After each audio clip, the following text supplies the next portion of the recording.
Hello my dear friends, हम वापस आ चुके हैं अपने एजुकेशनल प्लेटफॉर्म एंकर क्लासेस के प्लेटफॉर्म पर। और हम लोगों ने अभी तक बात कर लिया था प्रकाश के परावर्तन तथा अपवर्तन से 30 ऑब्जेक्टिव, मानव नेत्र तथा रंगा बिरंगा संसार से, विद्युत धारा से और विद्युत धारा के चुंबकीय प्रभाव से।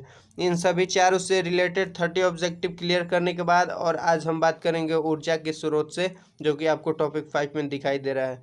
ऐसे हम 30 ऑब्जेक्टिव का प्रैक्टिस करेंगे जो कि 2021 के एग्ज़ाम जो होने वाले हैं, बोर्ड के एग्ज़ाम, उसमें बहुत ही अच्छा रोल करेगा। उसमें आपको क्वेश्चन को दिखाई देने वाला है। तो बिना देर के चलिए क्लास को शुरू करते हैं। और इस चारों को, यदि आप प्रैक्टिस सेशन में चारों वीडियो को नहीं देखा है तो उसका लिंक मैं डिस्क्रिप्शन में दे दूंगा, वहां से आप जाकर के उसे देख सकते हैं। ऐसे क्वेश्चन कराने का मेरा मकसद ये है कि आप अच्छे से मैट्रिक में पास करें, आप अपना नंबर अच्छा लाएं और आप अपने गांव में अपने परिवार का नाम, अपना नाम रोशन करें और अपने प्रगति को जारी रखें। चलिए बिना देर गंवाए क्लास को शुरू करते हैं। ऊर्जा के स्रोत से रिलेटेड 30 ऑब्जेक्टिव का प्रैक्टिस। तो फर्स्ट क्वेश्चन कहा जा रहा है कि निम्न में कौन बायोगैस ईंधन का स्रोत नहीं है, यानी कि कौन से इन ऑप्शन में बायोगैस का स्रोत नहीं है, बायोगैस से रिलेटेड ईंधन नहीं है। तो बायोगैस एक ऐसा ईंधन है जो कि फिजिकल रूप से एक ईंधन है जो कि मनुष्य के भोजन पकाने में या ऊर्जा प्राप्त करने के लिए किया जाता है। तो ये है एक लकड़ी, गोबर गैस, और सी है नाभिकीय ऊर्जा, डी है कोयला। तो आपका नहीं कहा जा रहा है, यानी बायोगैस ईंधन नहीं है, तो आपका ऑप्शन नंबर सी आंसर सही हो जाएगा, नाभिकीय ऊर्जा। नाभिकीय ऊर्जा एक बायोगैस ईंधन का स्रोत नहीं है। क्वेश्चन नंबर सेकेंड है कि ग्लोबल वार्मिंग के लिए उत्तरदायी गैस है, यानी ग्लोबल वार्मिंग की वजह कौन सी गैस है, किसके वजह से ग्लोबल वार्मिंग होता है। तो ऑप्शन नंबर ए है O2, बी है NH3, O2 यानी ऑक्सीजन, बी है NH3 अमोनिया, सी है CO2 यानी carbon dioxide, option number D है N2 यानी कि नाइट्रोजन। तो आपका सेकेंड का आंसर हो जाएगा option number C, carbon dioxide. Carbon dioxide की मात्रा ही बढ़ने से ग्लोबल वार्मिंग होता है और ग्लोबल वार्मिंग होने से शरीर में हमारे सांस लेने में प्रॉब्लम होती है, अनेक बीमारियों से लोग ग्रसित होने लगते हैं। तो अभी के समय में हमारे ग्लोबल वार्मिंग बहुत ही तेज़ी से बढ़ता जा रहा है, हमें को कंट्रोल करना होगा कार्बन डाइऑक्साइड यानी CO2 को बढ़ाने में, कि कार्बन डाइऑक्साइड की मात्रा कम रिलीज हो, वातावरण में कम फैले। क्वेश्चन नंबर 3 है कि सूर्य तथा अन्य तारों की विशाल ऊर्जा के स्रोत हैं। सूर्य तथा अन्य तारे जितने भी हैं, इनके जितने बड़े बड़े विशाल ये ऊर्जा के स्रोत हैं, ये क्या है, मतलब किनके द्वारा ये ऊर्जा के स्रोत हैं। तो नाभिकीय संलयन द्वारा, ऑप्शन नंबर ए, बी है नाभिकीय विखंडन द्वारा, सी है दोनों, डी है इनमें से कोई नहीं। तो सूर्य तथा अन्य तारा जो भी विशाल है ऊर्जा का स्रोत, ये है ऑप्शन नंबर थर्ड का। क्वेश्चन नंबर थर्ड का आपका आंसर हो जाएगा ऑप्शन नंबर ए, नाभिकीय संलयन। यानी नाभिकीय संलयन और नाभिकीय विखंडन एक प्रक्रिया है, इसके बारे में मैं बाद में ज़्यादा चर्चा करेंगे। अभी समझ जाइए कि ये एक प्रक्रिया है जिनके द्वारा सूर्य तथा अन्य तारों को विशाल ऊर्जा का स्रोत माना गया है। क्वेश्चन नंबर 4 है कि नाभिकीय विखंडन को नियंत्रित करने में प्रयुक्त होता है। नाभिकीय विखंडन जब होता है ये प्रोसेस, तो इनको प्रयुक्त करने के लिए, इसको नियंत्रित रोकने के लिए किसका उपयोग किया जाता है। तो ऑप्शन नंबर ए है लोहे का छड़, बी है स्टील का छड़, सी है कैडमियम का छड़, डी है एल्युमिनियम का छड़। तो आपका 4 का आंसर हो जाएगा ऑप्शन नंबर सी, कैडमियम का छड़। यानी कैडमियम के छड़ का उपयोग किया जाता है नाभिकीय विखंडन को नियंत्रित करने के लिए, रोकने के लिए। क्वेश्चन नंबर 5 है कि किसी नाभिकीय विखंडन में मुक्त ऊर्जा होता है। नाभिकीय विखंडन जो भी प्रोसेस होता है, तो उसमें कौन से कितना ऊर्जा प्रयुक्त होता, मुक्त होता है, रिलीज होता है। तो ऑप्शन नंबर ए है 1 MeV, बी है 10 EV, सी है 200 MeV, डी है 10 kEV। यानी कि MeV मतलब मेगावाट वोल्ट, MeV मतलब और EV मतलब इलेक्ट्रॉन वोल्ट। तो आपका हो जाएगा 5 का answer option number C, 200 mega volt, यानी कि सी आंसर सही हो जाएगा आपका। किसी भी नाभिकीय विखंडन में ऊर्जा मुक्त होता है कितना, 200 MeV। क्वेश्चन नंबर 6 है कि ऊर्जा का सबसे अधिक प्रत्यक्ष एवं विशाल स्रोत क्या है। ऊर्जा का सबसे अधिक और विशाल स्रोत क्या है? तो ऑप्शन नंबर ए है कोयला, बी है बिजली, सी है सूर्य, डी है परमाणु बम। यानी किससे सबसे अधिक विशाल ऊर्जा का स्रोत कहा गया है? तो ऑप्शन नंबर 6 का क्वेश्चन नंबर 6 का आंसर हो जाएगा आपका ऑप्शन नंबर सी, सूर्य। ये सूर्य जो है ब्रह्मांड में सबसे बड़ा ऊर्जा का एक स्रोत है। क्वेश्चन नंबर 7 है कि बॉक्सनुमा और कुकर में 3 या 4 घंटे के अंदर ताप हो जाता है। एक बॉक्सनुमा कुकर यदि हो और उसको बंद कर दिया जाए तो 3 या 4 घंटे में एक सामान्य ताप पर उसमें कितना डिग्री सेल्सियस टेम्परेचर हो जाएगा? ऑप्शन नंबर ए है 0 से लेकर के 100 डिग्री सेल्सियस, बी है 100 से 140 डिग्री सेल्सियस, सी है 140 से 200 डिग्री सेल्सियस, डी है 200 से 1000 डिग्री सेल्सियस। तो 7 का आपका आंसर हो जाएगा ऑप्शन नंबर बी, 100 डिग्री से 140 डिग्री सेल्सियस। किसी भी बंद कुकर में क्या 3 से 4 घंटे के अंदर में क्या कितना होता है आपका डिग्री सेल्सियस? तो टेम्परेचर इसके अंदर हो जाता है 100 से 140 डिग्री सेल्सियस। क्वेश्चन नंबर 8 है कि पवनों का देश कहा जाता है। पवनों का देश किसे कहा जाता है? तो ऑप्शन नंबर ए है भारत को, बी है फिनलैंड को, सी है डेनमार्क को, डी है अमेरिका को।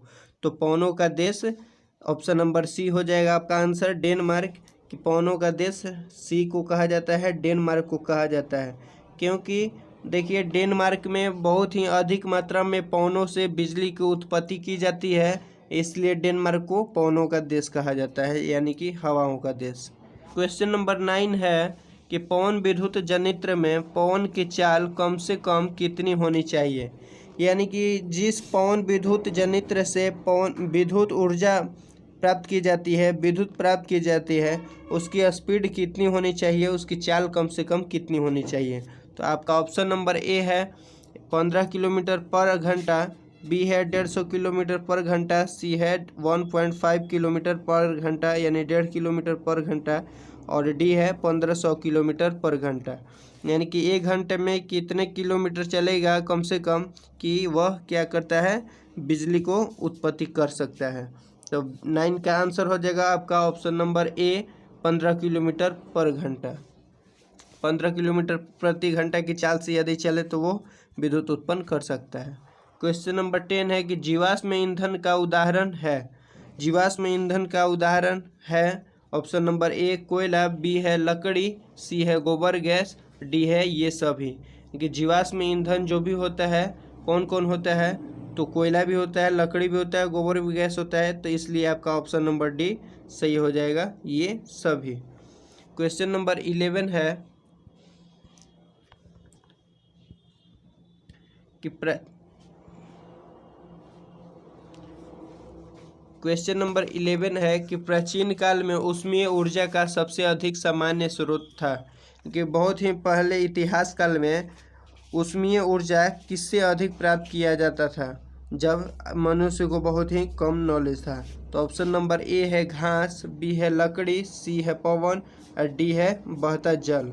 तो आपका 11 का आंसर हो जाएगा ऑप्शन नंबर बी लकड़ी।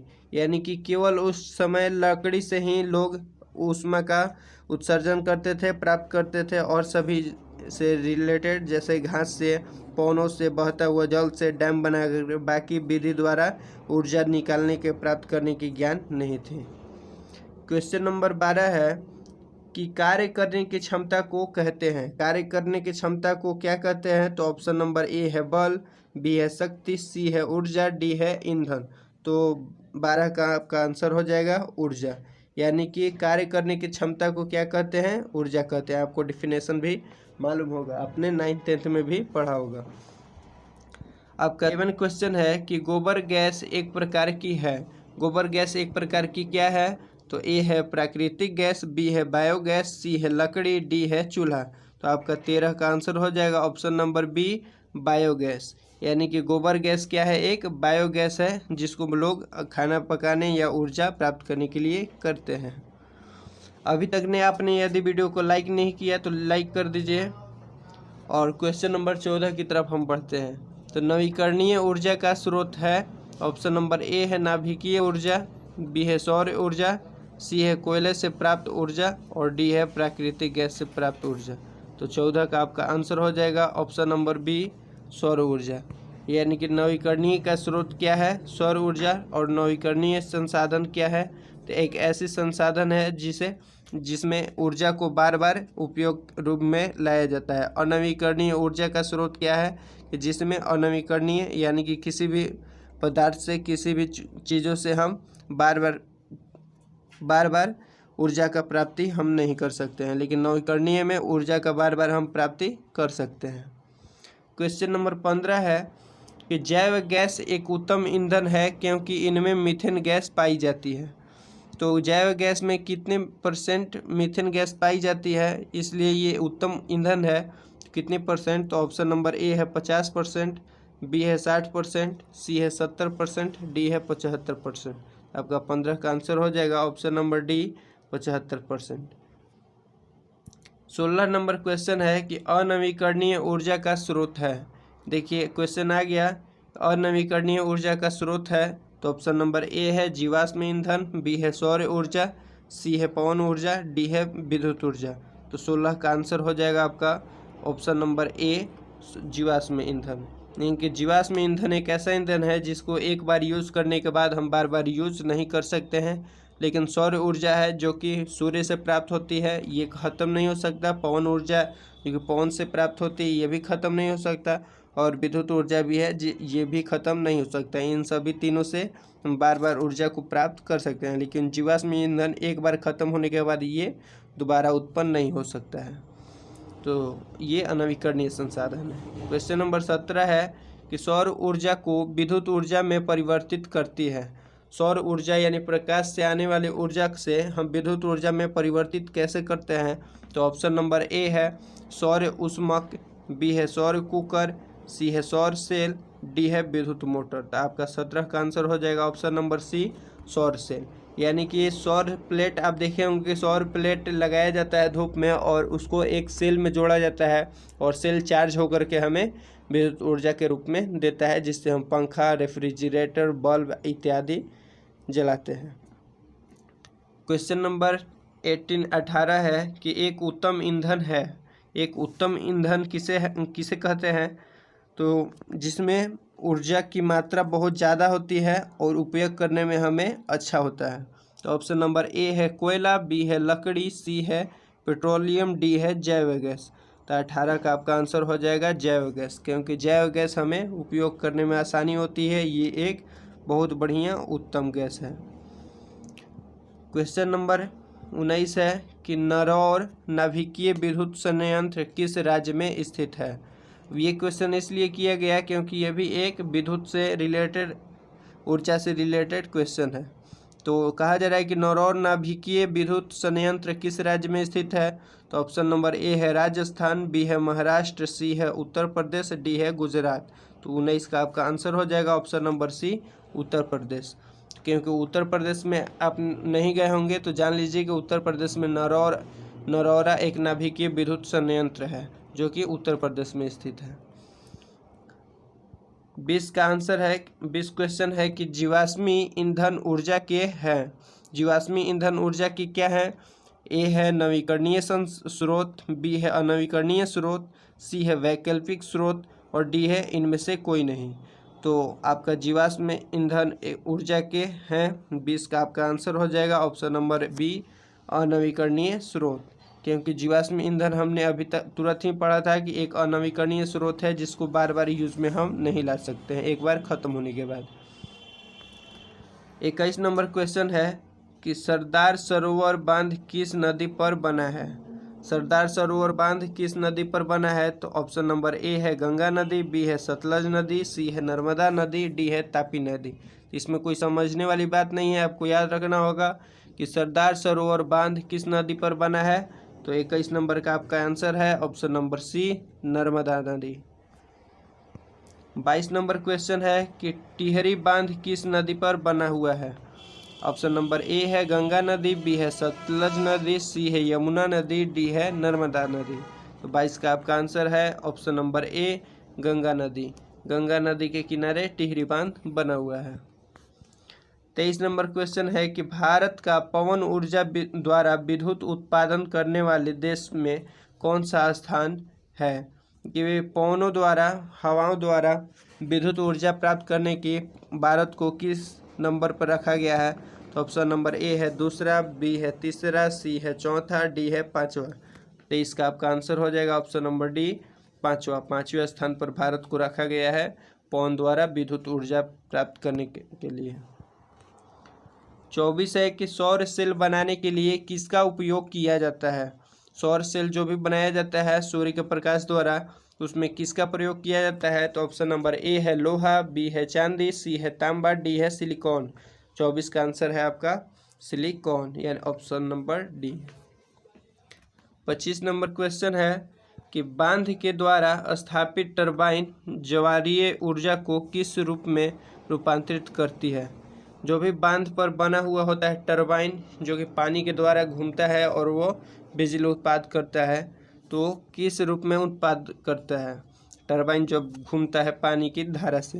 तो 25 का आंसर है आपका ऑप्शन नंबर ए है पवन ऊर्जा, बी है विद्युत ऊर्जा, सी है स्थिर ऊर्जा और डी है दृष्टि धारा। तो आपने ध्यान से सुना होगा, तो इसका आंसर आप टिक कर सकते हैं। 25 का आंसर हो जाएगा विद्युत ऊर्जा के रूप में, option number B. 26 number question है OTEC विद्युत संयंत्र केवल तभी प्रचालित होते हैं जब महासागर के पृष्ठ पर जल का ताप तथा 2 किलोमीटर तक की गहराई पर जल के ताप के अंतर होते हैं। यानी कि OTEC एक विद्युत संयंत्र है जो कि महासागर के पृष्ठ पर जल का ताप तथा 2 किलोमीटर तक की गहराई पर जल का ताप अंतर हो, तो उस समय कब होता है। तो ये ऑप्शन नंबर ए है 10 डिग्री सेल्सियस का, बी है 15 डिग्री सेल्सियस का, सी है 20 डिग्री सेल्सियस का, डी है 25 डिग्री सेल्सियस का। तो आपका 26 का आंसर हो जाएगा option number C, 20 degree Celsius का। क्वेश्चन नंबर 27 है कि हाइड्रोजन बम किस अभिक्रिया पर आधारित है। हाइड्रोजन बम जो होता है किस अभिक्रिया पर आधारित होता है। तो ऑप्शन नंबर ए है नाभिकीय विखंडन, बी है नाभिकीय संलयन, सी है दोनों, डी है इनमें से कोई नहीं। आपका 27 का आंसर है ऑप्शन नंबर बी, नाभिकीय संलयन। यानी हाइड्रोजन बम की बात कभी भी की जाए तो आप याद रखिएगा नाभिकीय संलयन, यानी नाभिकीय संलयन द्वारा हाइड्रोजन बम बनाए जाते हैं और इसी अभिक्रिया पर हाइड्रोजन बम होता है। अभी तक ने यदि आपने वीडियो को लाइक नहीं किया और चैनल पर फर्स्ट हैं तो प्लीज़ सब्सक्राइब कर लीजिएगा चैनल को, ताकि ऐसे ही और बाकी सभी सब्जेक्ट का और ऑब्जेक्टिव, इंपॉर्टेंट ऑब्जेक्टिव आप प्राप्त करते रहें, उनका नोटिफिकेशन आप प्राप्त करते रहें। क्वेश्चन नंबर 28 है और वीडियो को प्लीज़ लाइक कर दीजिएगा यदि आपको पसंद आ रहा होगा तो। क्वेश्चन नंबर 28 है कि तारापुर नाभिकीय विद्युत संयंत्र किस राज्य में स्थित है। तारापुर जो भी नाभिकीय विद्युत संयंत्र है किस राज्य में स्थित है। ऑप्शन नंबर ए है महाराष्ट्र, बी है राजस्थान, सी है तमिलनाडु, डी है गुजरात। आपका 28 का आंसर हो जाएगा option number A, Maharashtra. Maharashtra में तारापुर नाभिकीय विद्युत संयंत्र है। आपको ये आगे चल के भी क्वेश्चन को बार बार पढ़ने को मिलेंगे। कि राणा प्रताप सागर नाभिकीय विद्युत संयंत्र किस राज्य में स्थित है। राणा प्रताप सागर नाभिकीय विद्युत संयंत्र जो है जहां विद्युत उत्पाद की जाती है नाभिकीय द्वारा, तो वहां राणा प्रताप जो सागर है किस राज्य में है। तो ऑप्शन नंबर ए है गुजरात, बी है तमिलनाडु, सी है महाराष्ट्र, डी है राजस्थान। तो आपको याद रखना हो, यहाँ एक ट्रिक भी हो सकता है कि राणा प्रताप सागर नाभिकीय संयंत्र जो है राजस्थान में स्थित है। कैसे कि रा से आप याद कीजिएगा कि रा से राणा प्रताप सागर नाभिकीय विद्युत संयंत्र और रा से राजस्थान, यानी रा बराबर रा, ऐसे याद कर सकते हैं। तो आपका 30 क्वेश्चन है, लास्ट क्वेश्चन आज का है हमारा। कल्पकम नाभिकीय विद्युत संयंत्र किस राज्य में स्थित है। कल्पकम जो है नाभिकीय विद्युत संयंत्र ये किस राज्य में स्थित है। तो ऑप्शन नंबर ए है उत्तर प्रदेश, बी है तमिलनाडु, सी है कर्नाटका, डी है गुजरात।